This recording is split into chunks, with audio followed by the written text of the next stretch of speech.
बिस्मिल्लाहिर्रहमानिर्रहीम। अस्सलाम वालेकुम students. Now the next topic is liver. Liver आपके जब मैंने डाइजेस्टिव ट्रैक स्टार्ट करवाया था तो उसमें मैंने बताया था कि जो मेन डाइजेस्टिव ट्रैक होता है उनके तो फंक्शन और स्ट्रक्चर आपको आने चाहिए, लेकिन साथ ही कुछ एक्सेसरी चीज़ें पड़ी होती हैं जो अपना रोल प्ले कर रही होती हैं जो कि डाइजेशन में हेल्पफुल होती हैं। तो उसमें एक तो लिवर है, पेनक्रियाज है और गॉल ब्लैडर है। ठीक है, तो ये जो चीज़ें हैं या फिर सलाइवरी ग्लैंड्स वगैरह जो हैं, ये जो चीज़ें हैं इनका रोल भी आपको लाजमी आना चाहिए because they are very helpful in and they very helpful and important in digestion. तो अब लिवर की अगर हम लोग देखें तो लिवर का भी सबसे पहले जैसे आप हर एक स्ट्रक्चर जो भी आप जो है वो ऑर्गन पढ़े हैं या ग्लैंड पढ़े हैं तो आपको उसका पहले स्ट्रक्चर पता होना चाहिए। तो लिवर का स्ट्रक्चर में क्या है उन्होंने बताया हुआ है कि लिवर के कितने लोब्स होते हैं बच्चों। 2 लोब्स में लिवर को आप डिवाइड करते हैं। एक जो है वो राइट लोब होता है और दूसरा जो लोब होता है वो क्या होता है, वो लेफ्ट लोब होता है। जो राइट लोब होता है बेसिकली वो उसका साइज थोड़ा लार्ज होता है और जो लेफ्ट लोब होता है उसका साइज थोड़ा स्मॉल होता है। तो इस तरह से जो लिवर होता है वो 2 लोब्स में डिवाइडेड होता है और इन लोब्स के अंदर बच्चों बहुत सी वेसल्स रन कर रही होती हैं। और इसके अलावा उन्होंने बताया हुआ है कि इन ये जो लोब्स होते हैं जो हमें बिगर साइज में नज़र आ रहे होते हैं ये फर्दर किससे मिलकर बने होते हैं, लोब्यूल्स से मिलकर बने होते हैं। स्मॉल लोब्यूल्स होते हैं और हर लोब्यूल की अपनी अपनी डक्ट्स निकल रही होती हैं और उन डक्ट्स में से क्या आ रहा होता है, बाइल आ रहा होता है। हर जाहिर बात है, हमने पीछे देखा था अभी कि जो इंटेस्टाइन या जो इंटेस्टाइन में जो डाइजेशन हो रही थी उसमें जो बाइल है वो भी एमल्सिफिकेशन का प्रोसेस कर रहा था। वो बाइल आ कहाँ से रहा था, उसकी प्रोडक्शन कहाँ पे हो रही थी, लिवर में हो रही थी। तो वो बाइल इन्हीं लोब्यूल्स में से, ये जो लार्जर लोब होते हैं इन्हीं में लोब्यूल्स होते हैं और उनके अंदर क्या होती हैं, बाइल डक्ट्स होती हैं जो कंबाइन होती हैं और वो फिर अल्टीमेटली क्या बना देती है, एक लार्ज बाइल डक्ट बनाती है और वो फिर किधर जा रही होती है, इंटेस्टाइन में जा रही होती है। तो ये जो है ये क्या हो जाएगा, इसका स्ट्रक्चर हो जाएगा। आपको पता होना चाहिए कि 2 लार्ज लोब्स होते हैं। राइट वाले का साइज जो है वो ज़्यादा बड़ा होता है, उसका राइट लार्ज लोब होता है और जो लेफ्ट होता है वो स्मॉलर लोब होता है। और फर्दर ये किससे मिलकर बनी होती है, लोब्यूल से मिलकर बनी होती हैं। और इसके अलावा इन्होंने क्या कंटेन की होती है, ब्लड वेसल्स कंटेन की होती हैं। और इसके अलावा जो इसका मेन इसके जो ब्लड वेसल्स है बच्चों, इसका आपको पता होना चाहिए कि हमारा जो जितने भी हमारी बॉडी के अंदर ऑर्गन्स है ना, उनको ब्लड सप्लाई कहाँ से आ रही होती है, उनको ब्लड सप्लाई आ रही होती है हार्ट से। ठीक है, तो अब जहाँ पे जब आप लिवर के लिए जो वर्ड यूज़ करते हैं वो क्या होता है, हेपेटिक का वर्ड। ठीक, सो अब जो लिवर से हार्ट से जो वेसल ब्लड लेके आ रही होगी लिवर के लिए, वो कौन सी आर्टरी होगी बच्चों, वो होगी हेपेटिक आर्टरी, जिसके अंदर कौन सा ब्लड होगा, जो हार्ट से आ रहा होगा और वो ऑक्सीजनेटेड ब्लड होगा। ठीक है, तो अब हर ऑर्गन को जाहिर बात है ऑक्सीजन तो चाहिए ही, तो जो सप्लाई हार्ट से आ रही होगी वो आर्टरी हार्ट से आ रही होगी जो कि लिवर को सप्लाई कर रही होगी, उसका नाम क्या है, हेपेटिक आर्टरी का नाम है। और उसके अंदर कौन सा ब्लड होगा, उसके अंदर ब्लड होगा ऑक्सीजनेटेड, जो कि ऑक्सीजन प्रोवाइड कर रहा होगा टू द लिवर। और ये स्पेशल ऑर्गन है जिसकी एक और सप्लाई भी होती है, यानी कि इसके पास ब्लड एक और जगह से भी आ रहा होता है और वो एक और जगह क्या है, वो है हमारे पास डाइजेस्टिव ट्रैक। तो लिवर के पास डाइजेस्टिव ट्रैक से भी ब्लड आ रहा होता है और वो ब्लड जो है वो क्या होता है, वो किसके थ्रू आ रहा होता है, वो आ रहा होता है हेपेटिक पोर्टल वेन के थ्रू। ठीक है, हेपेटिक पोर्टल वेन जो है वो क्या कर रही होती है, वो इंटेस्टाइनल ट्रैक को या डाइजेस्टिव ट्रैक को लिवर के साथ कंबाइन कनेक्ट कर रही होती है। और इसमें ऑक्सीजनेटेड ब्लड नहीं होता बल्कि इसमें कौन सा ब्लड होता है, न्यूट्रिएंट रिच ब्लड होता है बच्चों। ठीक है, तो आपको ये पता होना चाहिए कि जो लिवर है उसके पास एक तो हेपेटिक आर्टरी जो कि हार्ट से आ रही होगी, ठीक है, वो इसको ऑक्सीजनेटेड ब्लड सप्लाई कर रही होगी। और दूसरी जो चीज़ जो ब्लड इसके पास आ रहा होगा वो कौन सा होगा, वो हेपेटिक पोर्टल वेन के थ्रू आ रहा होगा और उसके अंदर कौन सा ब्लड होगा, उसके अंदर न्यूट्रिएंट रिच ब्लड होगा। अब इसका फंक्शन क्या है कि ये जो हेपेटिक आर्टरी का तो समझ आता है कि वो हार्ट से आ रही है और उसने क्या प्रोवाइड करनी है, लिवर को ऑक्सीजन प्रोवाइड करनी है। हेपेटिक पोर्टल वेन का क्या फंक्शन है, या यहाँ से जो आ रही है न्यूट्रिएंट रिच ब्लड उसका क्या फंक्शन है, तो वो ये जो चीज़ है, ये जो लिवर है, इसने आगे बहुत से फंक्शन परफॉर्म करने हैं। वो जो हमारा फूड जो कि एब्जॉर्ब हो चुका है इंटेस्टाइनल ट्रैक से, अब उसके अंदर बहुत सी मॉडिफिकेशंस होनी है जो कि कहाँ पे आके होंगी, लिवर में आके होंगी। तो वो सारी चीज़ें हम लोग देख लेंगे। तो फंक्शन की अगर हम बात करें तो फंक्शन जो है वो उन्होंने बहुत सारे आपकी बुक में दिए हुए हैं और आपको वो सारे फंक्शंस आने चाहिए क्योंकि ये बहुत इंपॉर्टेंट, जो लिवर है वो बहुत इंपॉर्टेंट रोल प्ले कर रहा होता है। तो सबसे पहले फंक्शन हम लोग देख लें तो इनका लिवर का क्या फंक्शन है बच्चों।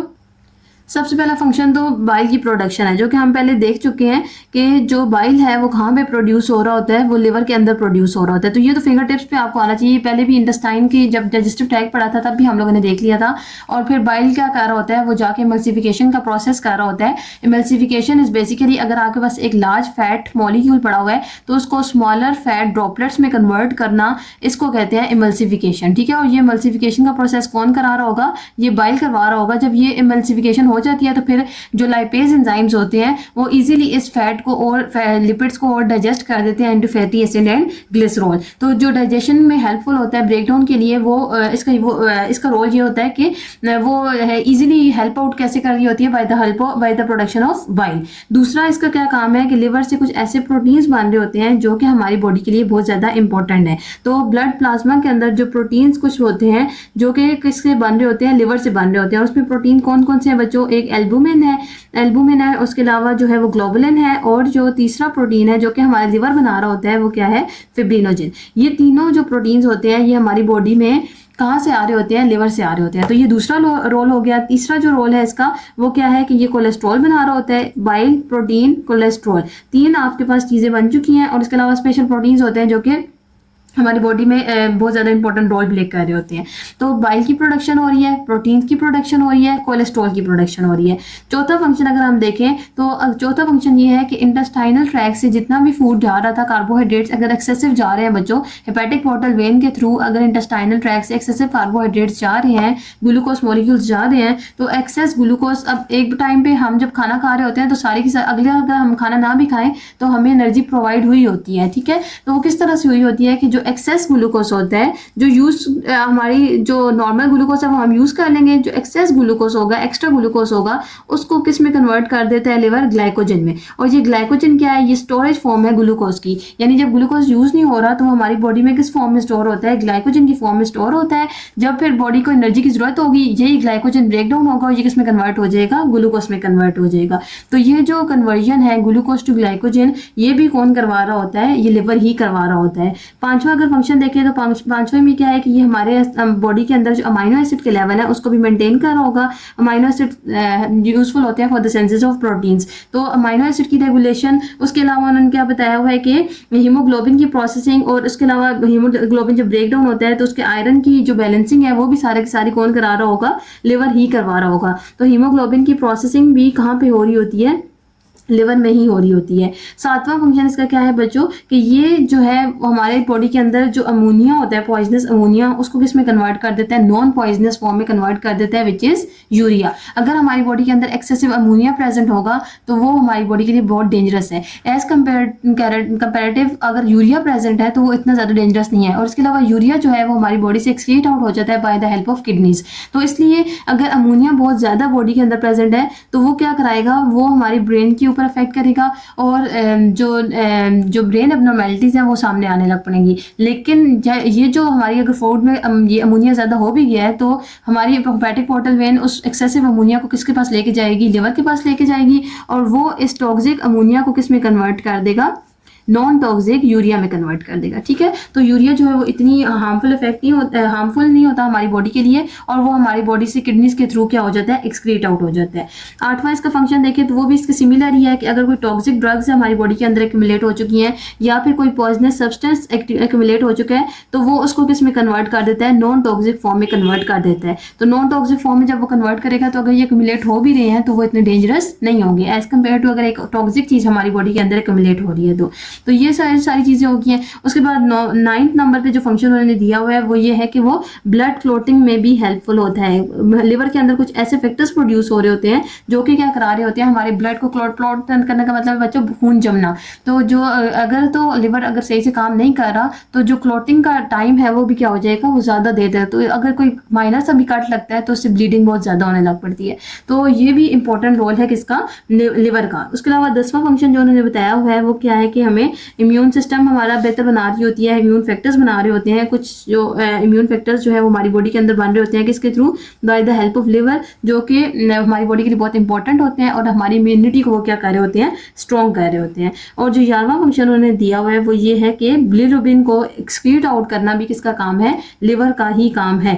बच्चों बेसिकली जो रेड ब्लड सेल्स होते हैं, रेड ब्लड सेल्स का टाइम स्पैन होता है, लाइफ स्पैन होता है, हर सेल जो है वो कुछ दिन के लिए जिंदा रहता है ना। तो जो हमारी बॉडी के अंदर रेड ब्लड सेल्स होते हैं उनका टाइम ड्यूरेशन होता है 120 डेज। उसके बाद जो रेड ब्लड सेल्स होते हैं उन्होंने डिस्ट्रॉय हो जाना होता है। तो जब वो डिस्ट्रॉय हो जाते हैं तो उनके अंदर से निकलता है हीमोग्लोबिन। हीमोग्लोबिन ब्रेक डाउन होता है और ये बिलिरुबिन जो है वो क्या होने लग पड़ता है, हमारी बॉडी के अंदर एक्यूमुलेट होने लग पड़ता है। अगर लिवर सही से काम ना कर रहे हो तो ये बिलिरुबिन का लेवल क्या हो जाएगा, बहुत ज़्यादा हो जाएगा। लेकिन लिवर क्या करते हैं, इस बिलिरुबिन को हमारी बॉडी से एक्सक्रीट आउट करते हैं, और अगर ये एक्सक्रीट आउट ना कर सके तो एक कंडीशन होती है जिसको आप जॉन्डिस कहते हैं। बिलिरुबिन का लेवल बॉडी के अंदर ज़्यादा हो जाता है और जिसकी वजह से जहाँ पे भी वाइट कलर होगा, जैसे हमारी आंखों में वाइट कलर होता है स्क्लेरा का, वो जो चीज़ है वो क्या हो जाएगी, या जो स्किन का कलर होता है वो क्या हो जाएगा, येलो कलर में कन्वर्ट हो जाएगा। और वो क्यों होगा, क्योंकि बिलिरुबिन का लेवल हमारी बॉडी के अंदर क्या हो चुका होता है, ज़्यादा हो चुका होता है। अगर बिलिरुबिन ज़्यादा है तो उसकी वजह से क्या होगी, जॉन्डिस हो जाएगा। ठीक है, तो अगर ये जो कंडीशन होती है ये तब होती है जब लिवर जो है वो प्रॉपर फंक्शन नहीं कर रहा होता। लेकिन अगर लिवर प्रॉपर फंक्शन कर रहा है तो आरबीसीज की ब्रेक डाउन होगी तो bilirubin easily excrete out, normally जो है वो एक्सक्रीट आउट हो जाता है, वो बॉडी के अंदर एक्युमुलेट नहीं होता और जॉन्डिस वाली कंडीशन सामने नहीं आती।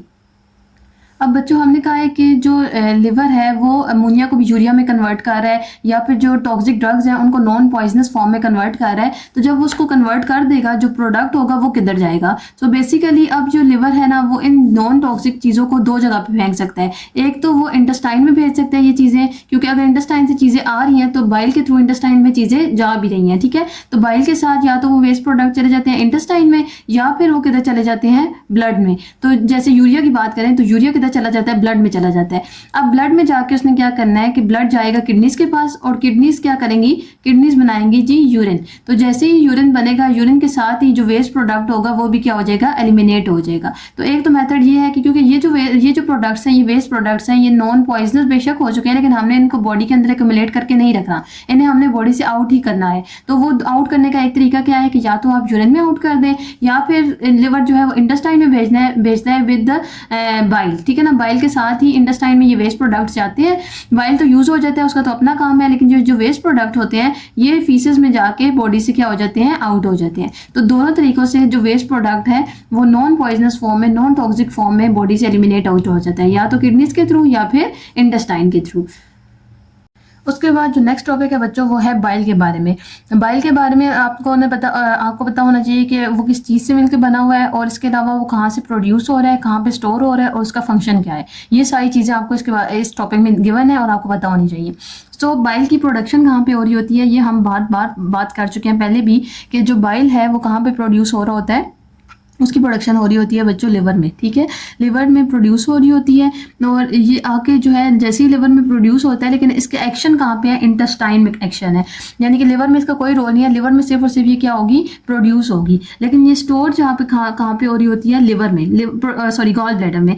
लिवर से प्रोड्यूस हुआ और बाइल आके स्टोर कहाँ पे हो जाता है, गॉल ब्लैडर में। तो इसका मतलब ये है कि स्टोरेज तभी होगा ना, कि क्योंकि अभी जब इसका यूज़ होगा तब ये गॉल ब्लैडर से एलिमिनेट आउट हो जाएगा, और जब तक ये यूज़ नहीं होता तब तक ये कहाँ पे स्टोर रहेगा, गॉल ब्लैडर में ही स्टोर रहेगा। अब गॉल ब्लैडर की बात करें तो गॉल ब्लैडर कहाँ पे प्रेजेंट होता है, लिवर का अगर मैं ड्रॉ करूँ तो एक उसका राइट लोब लार्जर था और एक क्या था, लेफ्ट लोब स्मॉलर था। और इसके अंदर क्या पड़े हुए थे, लोब्यूल्स पड़े हुए थे, जहाँ से क्या आ रही थी, बाइल डक्ट्स आ रही थी छोटी छोटी, और एक कॉमन बाइल डक्ट होती है जो कि आपके पास क्या से सारी छोटी छोटी डक्ट्स मिलती हैं, और वो सारी किधर आके ड्रेन हो रही होती हैं, मेन बाइल डक्ट में। ठीक है, तो बाइल डक्ट यहाँ से आ गई। अब यहाँ से जब बाइल आ रहा होगा तो ये स्टोर कहाँ पे होगा, तो बच्चों बेसिकली यहाँ पे इसके लिवर के इन्फीरियर सर्फेस पे ही एक स्ट्रक्चर होता है जिसको आप क्या नाम दे देते हैं, गॉल ब्लैडर का नाम दे देते हैं। उस गॉल ब्लैडर में आके क्या हो रहा होता है, सारा का सारा बाइल स्टोर हो रहा होता है। ये मैंने ड्रॉ करने के लिए सिर्फ आपको समझाया हुआ है कि ये ऑब्वियसली ये बाइल डक्ट ऊपर से आती है और वो किधर आके ड्रेन हो रही होती है, गॉल ब्लैडर में आके ड्रेन हो रही होती है। जो गॉल ब्लैडर की डक्ट होती है उसको क्या नाम दे देते हैं, सिस्टिक डक्ट का नाम दे देते हैं। गॉल ब्लैडर की डक्ट सिस्टिक डक्ट होती है, वो कंबाइन होती है किसके साथ, बाइल डक्ट के साथ। तो इस तरह से ये दोनों आपस में कनेक्शन में होती हैं। यहाँ से जितना भी बाइल होता है वो किधर आ रहा होता है, गॉल ब्लैडर में आ रहा होता है। और गॉल ब्लैडर की फिर उन्होंने लेंथ आपको बता दी है कि ये 8 सेंटीमीटर लॉन्ग होता है और 4 सेंटीमीटर इसकी क्या होती है, विड्थ होती है। सो और ये प्रेजेंट किधर होता है, इंफीरियर सर्फेस ऑफ लिवर पे प्रेजेंट होता है, सैक लाइक स्ट्रक्चर होता है। और इसका मेन फंक्शन क्या होता है कि इसने क्या करना होता है, बाइल को स्टोर करना होता है। और इसकी जो डक्ट होती है वो सिस्टिक डक्ट होती है, वो कंबाइन हो रही होती है विद द बाइल डक्ट। और बाइल जो है वो कंटिन्यूसली स्क्रीट हो रहा होता है किधर से, लिवर से, और स्टोर किधर हो रहा होता है, गॉल ब्लैडर में। अब आपको पता होना चाहिए कि बाइल, ये तो हो गया इसका स्ट्रक्चर सारा। अब आपको पता होना चाहिए कि बाइल जो है वो बना किससे होता है। सो कंपोजिशन ऑफ बाइल की अगर हम बात करें तो बच्चों, बाइल के अंदर ना कोई भी पिगमेंट एंजाइम्स नहीं होते। बेसिकली बाइल की कंपोजिशन में कोई भी एंजाइम नहीं होंगे। इसका मेन जो कंपोजिशन होती है इसमें क्या क्या चीज़ें होती हैं, एक तो जो है वो वाटर होता है बाइल के अंदर, उसके अलावा कुछ सॉल्ट्स होते हैं जिनको आप बाइल सॉल्ट्स का नाम देते हैं। ये दोनों मिलके क्या बना रहे होते हैं, बाइल की कंपोजिशन बना रहे होते हैं, ठीक है। और वो बाइल सॉल्ट्स में क्या क्या उन्होंने दिया हुआ है, एक तो सोडियम ग्लाइकोलेट दिया हुआ है, वो सॉल्ट जो है वो इस बाइल के अंदर प्रेजेंट होगा, ठीक है। उसके अलावा उन्होंने दिया हुआ है जी टोरोकोलेट दिया हुआ है। उसके अलावा कुछ पिगमेंट्स होते हैं, बाइल पिगमेंट्स, जो कि क्या बना रहे होते हैं, बाइल की कंपोजिशन बना रहे होते हैं। उसके अलावा बिलिरुबिन, कोलेस्ट्रॉल, लेसिथिन, म्यूकस, ये सारी चीज़ें जो हैं ये सारी की सारी क्या बना रही होती हैं, ये बाइल की कंपोजिशन का हिस्सा होती हैं। Bilirubin, cholesterol and lecithin and mucus. तो ये जो चीज़ें हैं, सेल्स, और उसके अलावा जो डेब्रिस वगैरह है, वेस्ट जो है, वो भी सारी की सारी किस में होती हैं, वो बाइल के अंदर, बाइल की कंपोजिशन में होती हैं। तो ये सारी चीज़ें आपको आनी चाहिए। अब ये सारी चीज़ें जो है इनका क्या रोल है, ये हम लोग इसके फंक्शन में देख लेते हैं। कंपोजिशन आपको पता होनी चाहिए, इसकी स्टोरेज लोकेशन पता होनी चाहिए, प्रोडक्शन के बारे में आपको पता होना चाहिए, और आपको इसके फंक्शन के बारे में पता होना चाहिए। तो फंक्शन अगर हम बात करें तो बाइल के फंक्शन हम पहले भी पढ़ चुके हैं, मैं आपको बता चुकी हूँ पिछली वीडियोज़ में कि इसका मेन फंक्शन क्या है। इसका फंक्शन होता है इमल्सिफिकेशन करवाना। इमल्सिफिकेशन का मतलब क्या है कि अगर एक फैट ग्लोब्यूल है बड़ा सा एक, तो उसको ब्रेक डाउन करेगा ये किसमें, फैट्स ड्रॉपलेट्स में, ठीक है। तो फैट ड्रॉपलेट्स में conversion of fat globule into the droplets is known as emulsification। इस प्रोसेस को करने के लिए इंटेस्टाइन के अंदर लिवर से क्या आता है, बाइल आता है, और वो क्या करता है, इस लार्जर सरफेस, इस जो इतना बड़ा एरिया होता है इसको क्या कर देता है, टोटल सरफेस एरिया इंक्रीज करवा देता है इसको ब्रेक डाउन करा के। अब इसके ऊपर, फैट के ऊपर क्या करेगा, लाइपेज एंजाइम एक्ट करेगा और वो इसकी फर्दर ब्रेक डाउन करा देगा, जिसको लाइपेज एंजाइम के लिए आसानी होगी ना, छोटे छोटे पीसेस मिल गए, टोटल सरफेस एरिया इंक्रीज कर गया, तो इसको किस में कन्वर्ट करा देगा, फैटी एसिड और ग्लिसरॉल में। तो ये रोल होता है, यानी कि ये हेल्प कर रहा होता है इन द डाइजेशन और in the break down of fats. तो आपको ये रोल पता होना चाहिए इसका। उसके अलावा बाइल का क्या फंक्शन था बच्चों, कि जो आपके पास इंटेस्टाइन के अंदर, ये हम लोगों ने देखा तो hepatic portal vein liver intestine से किधर जा रही थी, लिवर के पास जा रही थी, और लिवर से बहुत सी ऐसी चीज़ें आ रही थी जो कि क्या थी, वेस्ट प्रोडक्ट थी। वेस्ट प्रोडक्ट जो है वो आ रहे थे, जिसमें one of the waste product is bilirubin. वो वेस्ट प्रोडक्ट वहाँ से by the help of bile along with the bile secrete हो रहा था किसके अंदर, इंटेस्टाइन के अंदर, ठीक है।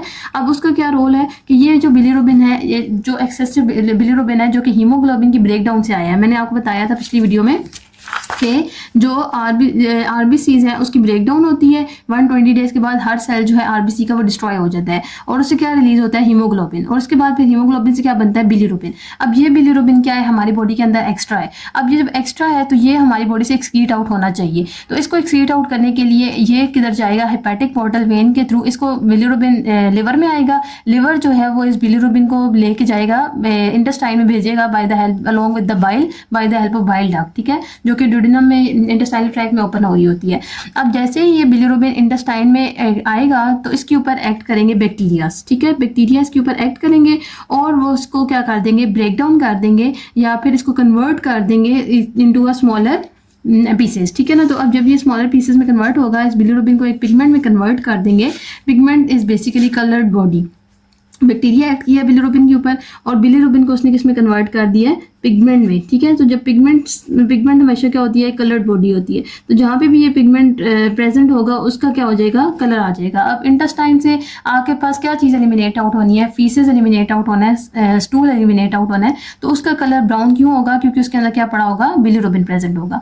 इसी तरह कुछ ये जो बिलीरुबिन के पिगमेंट्स होते हैं ये बॉडी में जाके चले जाते हैं, ठीक है, ब्लड के थ्रू बॉडी के अंदर जाते हैं, और बॉडी के अंदर जाके फिर वो किधर जाते हैं, किडनीज के पास, और किडनीज फिर उन पिगमेंट्स को क्या कर रही होती है, एलिमिनेट आउट कर रही होती है। किडनी से क्या चीज़ एलिमिनेट आउट हो रही होती है बच्चों, यूरिन।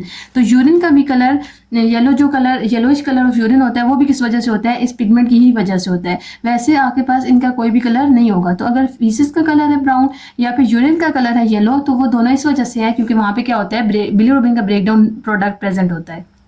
सो ये मेन फंक्शन है बाइल का, कि एक तो ये जो है वो इमल्सिफिकेशन में हेल्पफुल है, और दूसरा इसके अंदर क्या होते हैं, बहुत से ये अपने साथ कैरी करके ला रही होती है वेस्ट प्रोडक्ट को, जो कि हमारे इंटेस्टाइनल ट्रैक से एलिमिनेट आउट हो रहे होते हैं। उसमें से one of the most important waste product is the bilirubin. वो जो है वो इधर आएगा इंटेस्टाइनल ट्रैक में, इसके ऊपर बैक्टीरिया एक्ट करेंगे, वो इसके अंदर से पिगमेंट रिलीज करवाएंगे, और वो पिगमेंट फिर जो कलर होगा स्टूल का उसको ब्राउन कलर दे देंगे, और कुछ जो पिगमेंट्स होते हैं वो बॉडी के अंदर एब्जॉर्ब होंगे, और वो जो है किडनीज के पास जाएंगे, किडनीज उनको एलिमिनेट आउट कराएंगे, और वो यूरिन को स्पेसिफिक कलर दे रहा होगा। इसके अलावा उन्होंने जो थर्ड फंक्शन दिया हुआ है, एक तो ये इमल्सिफिकेशन वाला हो गया, दूसरा बिलीरुबिन की एक्सक्रीशन होगी, और तीसरा उन्होंने बताया हुआ है एब्जॉर्प्शन ऑफ फैट्स। तो जो फैट्स की एब्जॉर्प्शन है फ्रॉम द इंटेस्टाइनल ट्रैक, वो भी इंक्रीज हो जाती है bye the help of bile. तो ये जो तीन फंक्शंस हैं, ये किसका फंक्शन है, ये बाइल के फंक्शन है। आपको इसकी कंपोजिशन के बारे में पता होना चाहिए, आपको इसकी प्रोडक्शन स्टोरेज की लोकेशन के बारे में पता होना चाहिए, और आपको इनके फंक्शंस के बारे में पता होना चाहिए। नेक्स्ट जो टॉपिक है बच्चों वो है पेनक्रियाज का। Pancreas is basically also the accessory gland, जो कि डाइजेशन में हेल्पफुल होते हैं। तो इसको आप जब पढ़ेंगे तो इसका भी आपको पहले स्ट्रक्चर पता होना चाहिए, और उसके बाद उसका फंक्शन पता होना चाहिए। लेकिन इसका एक और मेन इंपॉर्टेंट बात ये है बच्चों कि पेनक्रियाज क्या है, एक ग्लैंड है, और ग्लैंड का मेन फंक्शन क्या होता है कि उसने सिक्रीशन करवानी होती है। अब हमारी बॉडी के अंदर दो तरह के ग्लैंड्स प्रेजेंट होते हैं, एक होते हैं एंडोक्राइन ग्लैंड और दूसरे होते हैं एक्सोक्राइन ग्लैंड, ठीक है। तो एक एंडोक्राइन ग्लैंड होती है होते हैं और दूसरे होते हैं एक्सोक्राइन ग्लैंड। अब इन दोनों में डिफरेंस क्या होता है कि जो एंडोक्राइन ग्लैंड्स होते हैं ना, वो बेसिकली वो डक्टलेस ग्लैंड्स होते हैं, यानी कि वो जब सिक्रीट करेंगे तो उनकी जो सिक्रीशन होती है वो डायरेक्टली ब्लड में आती है, डक्ट के थ्रू नहीं आती, बल्कि जो भी चीज़ें एलिमिनेट करेंगे तो वो डायरेक्टली किधर आ जाएगी, ब्लड में आ जाएगी। लेकिन जो एक्सोक्राइन ग्लैंड्स होते हैं बच्चों, एक्सोक्राइन ग्लैंड्स वो होते हैं जो कि क्या होते हैं, डक्टेड ग्लैंड होते हैं, यानी कि जब भी अपनी सिक्रीशंस करेंगे तो वो किस में करेंगे, वो डक्ट के थ्रू एक पर्टिकुलर लोकेशन पे अपनी सिक्रीशंस क्रिएट आउट कर रहे होंगे। अब बहुत से ऐसे एंजाइम हमारी बॉडी के अंदर ग्लैंड्स हैं जो कि या तो एंडोक्राइन है या फिर एक्सोक्राइन है, लेकिन पेनक्रियाज वो वाहिद ग्लैंड है जिसके अंदर दोनों प्रॉपर्टीज होती हैं, यानी कि ये एंडोक्राइन ग्लैंड भी है और एक्सोक्राइन ग्लैंड भी है। इसके अंदर एंडोक्राइन ग्लैंड वाले कंपोनेंट भी हैं, और इसके अंदर ऐसी सिक्रीशन है जो कि ये डक्ट के थ्रू भी इंटेस्टाइन में फेंक रहा होता है, और ऐसी सिक्रीशंस भी हैं जो कि ये डायरेक्टली ब्लड में फेंक रहा होता है। तो अगर एंडोक्राइन पोर्शन की बात करें तो वो जो पोर्शन होता है वो बेसिकली उसमें होते हैं पेनक्रियाटिक आइलेट्स ऑफ लैंगरहैंस, ठीक है ना। वो इसका कंपोनेंट होता है जो एंडोक्राइन पोर्शन को कंट्रोल कर रहा होता है, वो कौन से हैं, आइलेट्स ऑफ लैंगरहैंस। और इससे जो सिक्रीशन आ रही होती है, अब ग्लैंड है तो ग्लैंड क्या सिक्रीट करेगा, कोई ना कोई चीज़ सिक्रीट कर रहा होगा। तो इसमें जो हार्मोन सिक्रीट हो रहे होते हैं वो होते हैं इंसुलिन एंड ग्लूकागोन। तो वो जो इंसुलिन और ग्लूकागोन है वो सारे के सारे कंपोनेंट किसमें आ जाते हैं, एंडोक्राइन ग्लैंड में आ जाते हैं। अब उनका फंक्शन मेनली हमारी डाइजेस्टिव ट्रैक के साथ नहीं है, वो ग्लूकोज के लेवल को मेंटेन कर रहे होते हैं। वो किस तरह से मेंटेन कर रहे होते हैं वो अभी हमारा उनसे कोई लेना देना नहीं है। हमारा यहाँ पे जो कंसर्न है वो किस पोर्शन से है, एक्सोक्राइन ग्लैंड के पोर्शन से है, एक्सोक्राइन वाले पार्ट के पोर्शन से है, कि एक्सोक्राइन वाले पोर्शन से सॉरी, कि एक्सोक्राइन में कौन सी ऐसी सिक्रीशंस हो रही होती हैं जो कि हमारी डाइजेशन में हेल्पफुल होती हैं। तो उसको देखेंगे हम। और इसके अलावा ये एक इंपॉर्टेंट बात, इसके अलावा जो उन्होंने दिया हुआ है वो है इसका स्ट्रक्चर। तो आपको जो है वो पेनक्रियाज का स्ट्रक्चर, जैसे हर एक चीज़ का हम लोगों ने पहले स्ट्रक्चर पढ़ा है, तो पेनक्रियाज का भी अगर हम स्ट्रक्चर देखें तो पेनक्रियाज में बच्चों उन्होंने बहुत अच्छे से पार्ट्स दिए हुए हैं आपकी बुक में, कि उन्होंने दिया हुआ है सबसे पहले आपको हेड के बारे में बताया हुआ है कि जो हेड होता है पेनक्रियाज का वो बेसिकली किधर प्रेजेंट होता है, वाइडेस्ट पार्ट होता है एक तो, और इसके अलावा वो सी शेप ऑफ ड्यूडेनम में लोकेटेड होता है। हमने जब स्मॉल इंटेस्टाइन पढ़ा था तो हमने ड्यूडेनम को पढ़ा था, स्टमक के बाद जो ड्यूडेनम स्टार्ट हो रहा था, तो हमने कहा था वो कर्व बना रहा होता है, और उस कर्व के अंदर क्या पड़ा होता है, हेड हेड ऑफ पेनक्रियाज पड़ा होता है, ठीक है। तो ये जो हेड ऑफ पेनक्रियाज है ये बेसिकली यही चीज़ है कि ये जो कर्व होता है ड्यूडेनम का, उसके अंदर सी शेप कर्व में ये क्या कर रहा होता है, लाई कर रहा होता है। उसके बाद जो नेक्स्ट पोर्शन आती है वो क्या है, नेक है। नेक का मेन काम क्या होता है कि वो बॉडी और जो हेड है उसको कनेक्ट कर रही होती है आपस में। यहाँ पे अगर मैं ये बॉडी बना दूँ, ये वाली लेट्स सपोज बॉडी है, तो इसकी ये वाली जो चीज़ हो जाएगी वो क्या हो जाएगी, नेक हो जाएगी। तो नेक और बॉडी तो तकरीबन आप साथ ही पढ़ लें कि जो नेक होगी वो मेन पार्ट ऑफ पेनक्रियाज होगा और वो स्टमक के पीछे पड़ा होता है। ऊपर जाते जाओ ना तो यहाँ पे ऊपर आपके पास क्या पड़ा होता है बच्चों, वो स्टमक पड़ा होता है ना, इस तरह से जो फर्स्ट पार्ट ऑफ ड्यूडेनम के साथ कनेक्ट हो रहा था। तो बॉडी जो है वो स्टमक के पीछे पड़ी होती है। उसके बाद सी शेप ड्यूडेनम आता है जिसके अंदर क्या पड़ा होता है, हेड ऑफ पेनक्रियाज पड़ा होता है। और उसके बाद क्या आ जाती है, इसकी टेल आ जाती है। टेल जो है वो टेपरिंग एंड की फॉर्म में होती है, इस तरह से टेपरिंग एंड बना होता है जहाँ पे क्या कर रही होती है, पेनक्रियाज की टेल लाई कर रही होती है। और वो इसके साथ इसका आगे क्या पड़ा होता है, बेसिकली स्प्लीनिक हाइलम पड़ा होता है, ठीक है ना। यहाँ पे स्प्लीन पड़ी होती है जहाँ पे इस पेनक्रियाज की टेल जो है वो एंड हो रही होती है। तो आपको इस सारे स्ट्रक्चर के बारे में पता होना चाहिए और आपको ये स्ट्रक्चर ड्रॉ करने भी आना चाहिए अलॉन्ग विद द लेबलिंग। तो ये आपके पास क्या हो गया, इसका स्ट्रक्चर हो गया। उसके बाद अगर हम इसका फंक्शन देखें तो फंक्शन हम ऑलरेडी इसका बहुत डिटेल से मैं आपको पढ़ा चुकी हूँ पिछली वीडियोस में। अगर आपने वो नहीं देखी हुई तो पहले आप वो देख लें। जब मैंने आपको डाइजेस्टिव ट्रैक में ड्यूडेनम पढ़ाया था तो वहाँ पे पेनक्रियाटिक डक्ट की सिक्रीशंस पढ़ाई थी।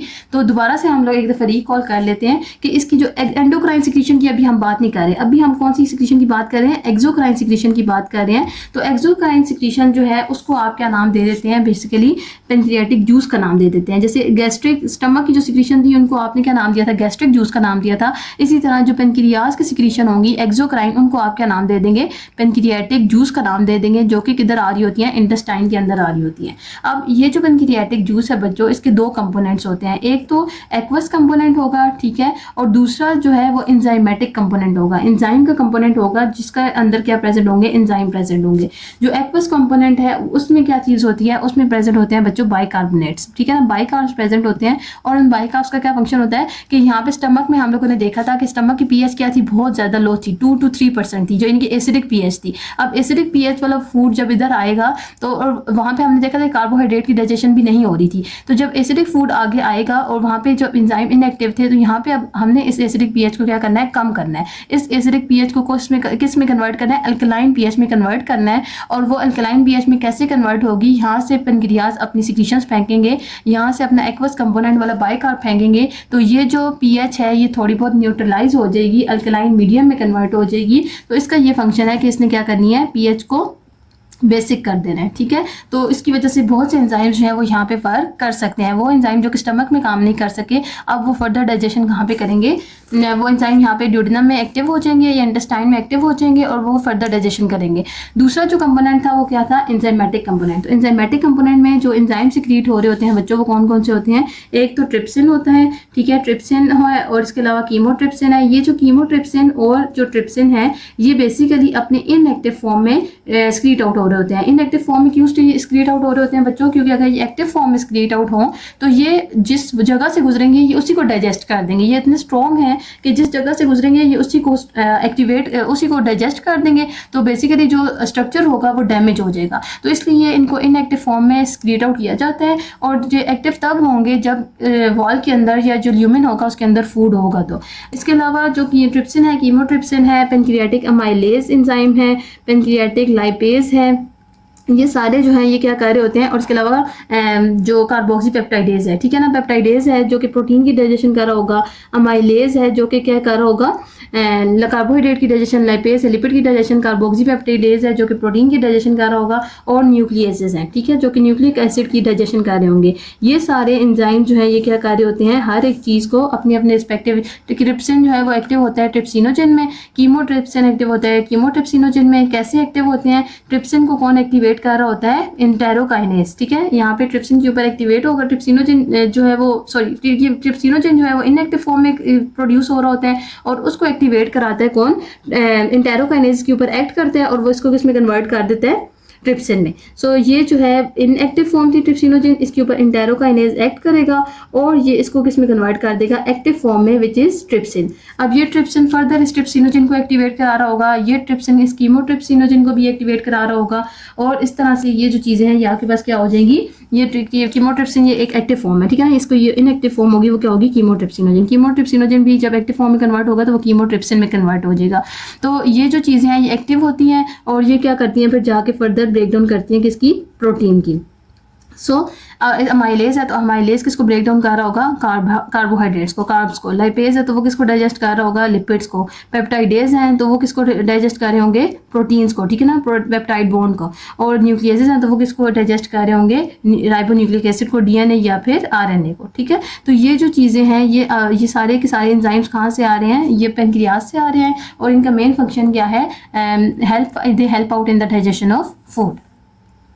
उसके अलावा बच्चों उन्होंने बताया हुआ है कि ये जो बाइल है या जो ये पेनक्रियाटिक जूस है ये बैठे बिठाए तो प्रोड्यूस नहीं होगा ना, ऑब्वियसली इनके लिए भी कोई ना कोई स्टिमुलस चाहिए होगा, वो कोई ना कोई ऐसी चीज़ होगी जो कि आएगी इंटेस्टाइनल वॉल के अंदर, तो ये बाइल प्रोड्यूस होने लग पड़ेगा या फिर पेनक्रियाटिक जूस प्रोड्यूस होने लग पड़ेगा। तो बाइल को स्टिमुलेट करने के लिए दो चीज़ें चाहिए, एक तो फैटी फूड चाहिए ल्यूमेन के अंदर, ड्यूडेनम के अंदर जैसे ही या इंटेस्टाइनल ट्रैक के अंदर जैसे ही फैटी फूड आएगा, या फिर दूसरी चीज़ क्या है कि एसिडिक काइम आएगा। तो यानी ऊपर से जो स्टमक से हमने देखा था कि जो फूड आ रहा था उसको आप काइम का नाम देते हैं और उसकी पीएच बहुत ज़्यादा कम थी, तो यही तो एसिडिक काइम होना चाहिए और यहाँ फिर ऐसा फूड होना चाहिए जिसके अंदर फैट्स बहुत ज़्यादा हों। तो ये दो स्टिमुलस जब आएंगे इंटेस्टाइनल वॉल के ल्यूमेन के अंदर तो वो क्या करेंगे, वो एंडोक्राइन सेल्स को एक्टिवेट करवा देंगे। एंडोक्राइन सेल्स एक्टिवेट होंगे तो उससे क्या प्रोड्यूस होगा बच्चों, एक हार्मोन सिक्रीट होगा जिसका क्या नाम है, कोलिसिस्टोकाइनिन। कोलिसिस्टोकाइनिन प्रोड्यूस होगा और वो कोलिसिस्टोकाइनिन फिर किसके ऊपर जाके एक्ट करेगा, वो एक्ट करेगा गॉल ब्लैडर की वॉल के ऊपर। गॉल ब्लैडर की वॉल के ऊपर क्यों एक्ट करेगा, क्योंकि गॉल ब्लैडर की वॉल जो है वो मस्कुलर होती है। जैसे ही कोलिसिस्टोकाइनिन इसकी वॉल के ऊपर एक्ट करेगा तो वो जो गॉल ब्लैडर वॉल है वो कॉन्ट्रैक्ट करेंगी और जैसे ही वो कॉन्ट्रैक्ट करेंगी तो उस गॉल ब्लैडर से क्या निकलेगा, बाइल और बाइकार्ब्स। तो इसकी वजह से क्या होगी कि ये बाइल का क्या फंक्शन होगा, वो फैटी फूड को डाइजेस्ट कर देंगे और बाइकार्ब्स का क्या फंक्शन होगा कि वो जो एसिडिक काइम है उसकी पीएच को अल्कलाइन पीएच में कन्वर्ट कर देंगे, ठीक है। तो बाइल की प्रोडक्शन कैसे हुई कि जैसे ही इंटेस्टाइनल ल्यूमेन के अंदर फैटी फूड आएगा, ये एसिडिक काइम आएगा, तो उसकी वजह से एंडोक्राइन सेल्स एक्टिवेट होंगे। जैसे ही एंडोक्राइन सेल्स एक्टिवेट होंगे तो वो क्या रिलीज कराएंगे, कोलिसिस्टोकाइनिन। कोलिसिस्टोकाइनिन फिर जाके एक्ट करेगा गॉल ब्लैडर वॉल के ऊपर और वहाँ पे क्या कराएगा, कॉन्ट्रैक्शन करवाएगा। जैसे ही वो कॉन्ट्रैक्शन करवाएगा तो उसकी वजह से क्या प्रोड्यूस होगा बच्चों, ये बाइल प्रोड्यूस होने लग पड़ेगा। और जो एसिडिक काइम है, एसिडिक काइम बेसिकली क्या करा रहा होता है, वो भी एसिडिक काइम अगर होगा तो वो एंडोक्राइन सेल्स के ऊपर एक्टिवेट कराएगा, एक्ट करेगा। एंडोक्राइन सेल से फिर क्या सिक्रीट होगा, सिक्रेटिन। उसके लिए कोलिसिस्टोकाइम है फैटी फूड के लिए और काइम के लिए क्या है, सिक्रेटिन। सिक्रेटिन फिर क्या करेगा, लिवर से क्या प्रोड्यूस करा रहा होगा, बाइकार्ब प्रोड्यूस करवा रहा होगा, ठीक है ना, ये रिलीज करवा रहा होगा अलॉन्ग विद द बाइल। तो ये जो दो हार्मोन है, एक कोलिसिस्टोकाइनिन और एक सिक्रेटिन। फैटी फूड होगा तो वो कोलिसिस्टोकाइनिन की प्रोडक्शन करा रहा होगा और अगर एसिडिक काइम है तो वो क्या प्रोड्यूस करा रहा होगा, सिक्रेटिन। ये दोनों जाके जो है वो लिवर के ऊपर या गॉल ब्लैडर के ऊपर एक्ट करते हैं और वहां से क्या प्रोड्यूस करवा देते हैं, बाइकार्बोनेट या फिर बाइकार्बोनेट और बाइल।